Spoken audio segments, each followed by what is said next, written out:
Plein Sud présente l'exposition Les Enfants des Brigands de Karen Tam sous le commissariat d'Ariane de Blois. Sur la base d'une archéologie personnelle, Karen Tam investit le champ du sensible pour tisser des liens entre le passé et le présent et pour rendre visibles des morceaux choisis de la culture et de l'histoire de la diaspora sino-canadienne. Réalisées à partir d'une grande variété d'approches plastiques, les œuvres entrent en résonance pour célébrer les communautés chinoises tout en évoquant l'adversité et les discriminations systémiques dont elles ont été victimes au fil du temps.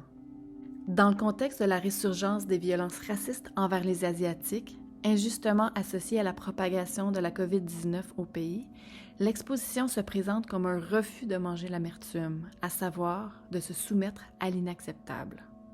La mémoire, la perte, la nostalgie, mais aussi la fierté, la solidarité et la résistance sont autant de thèmes qui traversent l'exposition.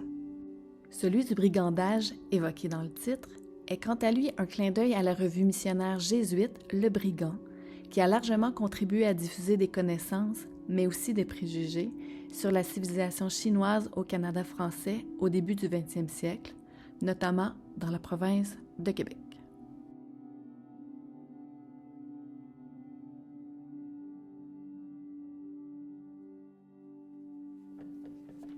Bonjour Karen Tam, ça va bien? Bonjour, oui, merci. Merci d'être présente avec nous aujourd'hui pour parler, discuter de ton exposition « Les enfants des brigands à plein sud ». Est-ce que tu pourrais te présenter, expliquer un peu ton parcours artistique, mais également ta pratique et tes influences? Oui, alors je suis une artiste visuelle de Montréal. Je fais plutôt des installations, mais aussi de sculpture, dessin, parfois la peinture et plus récemment, je suis intéressée dans créer des pièces en textile et des pièces sonores. Dans ta démarche artistique, on retrouve une partie de travail sur la diaspora chinoise, entre autres mettre en évidence les histoires et les lieux en lien avec la culture sino-canadienne. Est-ce que tu veux nous en parler un petit peu? Oui, j'étais intéressée dans l'histoire des Chinois au Canada et spécifiquement à Québec, à Montréal, parce que je suis montréalaise et je savais que mes parents, grands-parents, arrière-grands-parents sont immigrés ici et il y a une très longue histoire des Chinois au Canada depuis les Gold Rush et aussi la construction de le chemin de fer. Pour moi, personnellement, je veux faire plus de recherches. Et dans ma recherche, j'ai trouvé des histoires, des expériences, des figures qu'on ne peut-être connaît pas vraiment ou ils ne sont pas inclus dans l'histoire ou les archives officielles. Alors, avec ma pratique, avec l'installation, je veux recréer ou réimaginer des espaces culturels, spécifiquement le chinois, mais le chinois dans l'Occident, pas les espaces chinois en Chine, par exemple. Et déconstruire un petit peu les stéréotypes également. Oui, de déconstruire les stéréotypes et aussi comme une façon de pousser contre ces stéréotypes, si on peut dire, les attitudes racistes depuis une centaine d'ans et qu'on trouve et that comes back avec la pandémie. On a vu beaucoup de les attaques et les conversations contre les gens et les communautés asiatiques. On voit des liens qui se tissent en fait entre l'histoire, le passé et le présent, l'actualité, ce qu'on a vécu ces dernières années. Est-ce que tu veux un peu nous parler de l'exposition à Plein Sud, des autres œuvres également qu'on retrouve? Alors, une des pièces dans l'exposition, c'est une sculpture qui s'appelle le Coin Suit et c'est fabriqué des pièces chinoises, mais imitation. Oui. C'est en référence à des armures en jade qui étaient fabriquées durant la dynastie Han, mais ma version, c'était fait pour notre temps. Et c'est dédié à des immigrants, les travailleurs qui viennent, par exemple, de Chine ou Hong Kong ou d'ailleurs, qui viennent au Canada et qui ont vécu de la vie très dure en face de la discrimination. Alors, c'est l'idée que, parce que tout l'armure, c'est très lourd.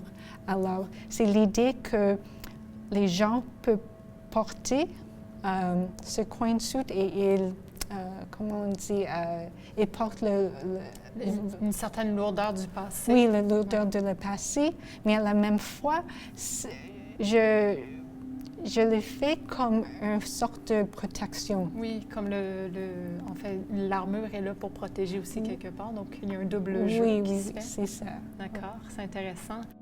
On retrouve également dans ton exposition plusieurs bannières qui présentent des images et des phrases qui sont assez chargées de symbolisme et de sens. Est-ce que tu veux nous en parler un petit peu?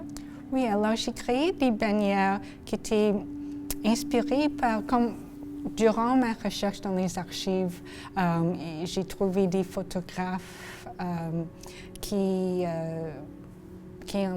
ont pris des images de la communauté chinoise, les quartiers chinois ici à Montréal, à Toronto, à Vancouver, à San Francisco.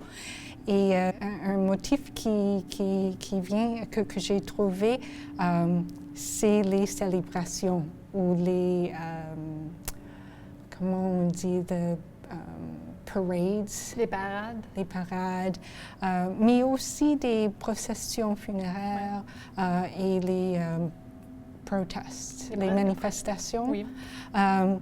Et une des œuvres s'appelle Success to the Revolution. Et ça vient d'une manifestation durant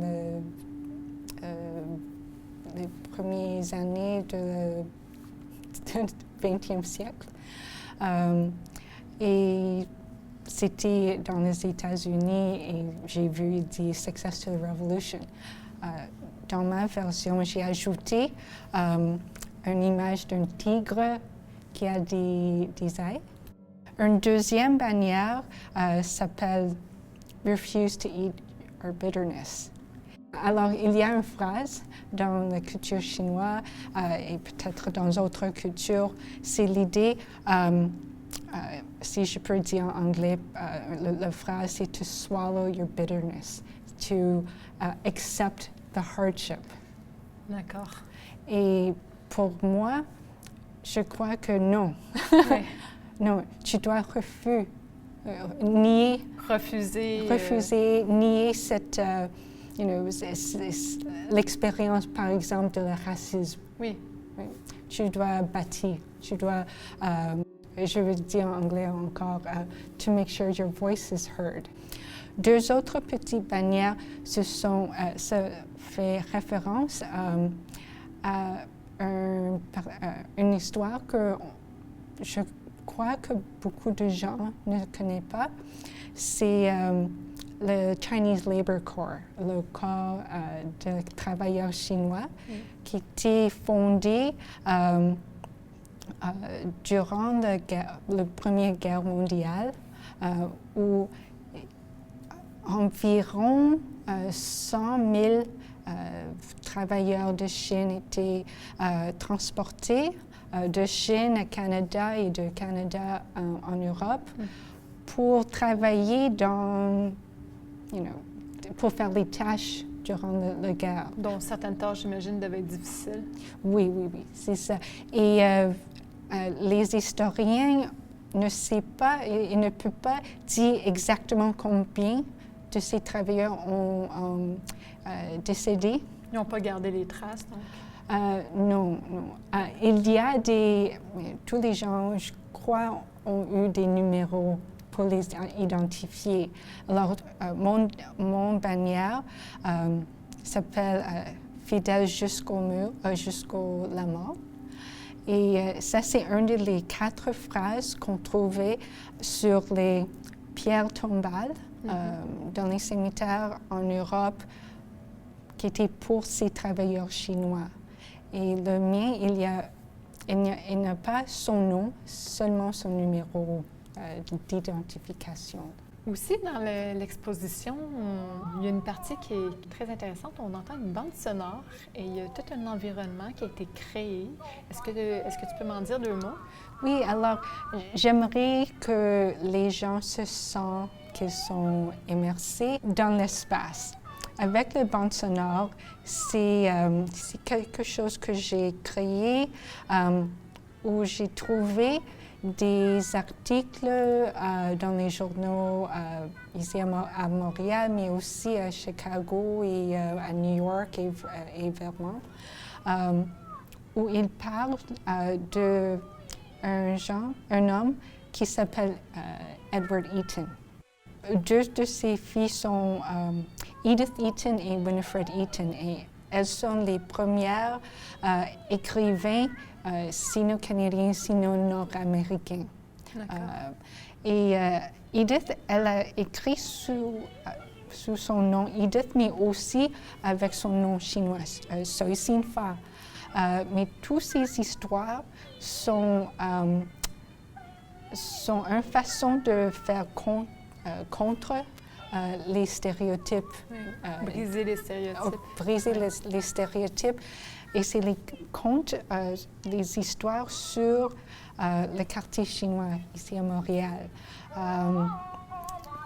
Ça, c'est juste c'est le background. Le contexte. Le contexte pour la bande sonore, où son père, Edward, il était un peintre lui-même, mais il était aussi, les policiers croient qu'il était le chef d'un gang qui aidait les Chinois à Montréal de croiser la frontière, de rentrer dans les États-Unis, à Boston et New York.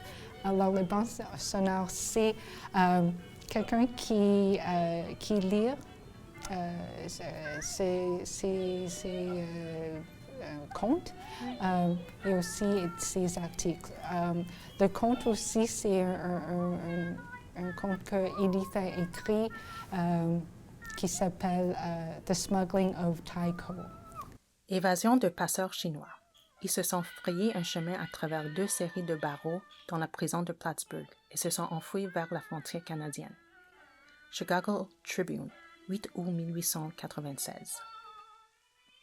Il y a aussi des extraits de l'opéra cantonais qu'on trouve dans le bande sonore.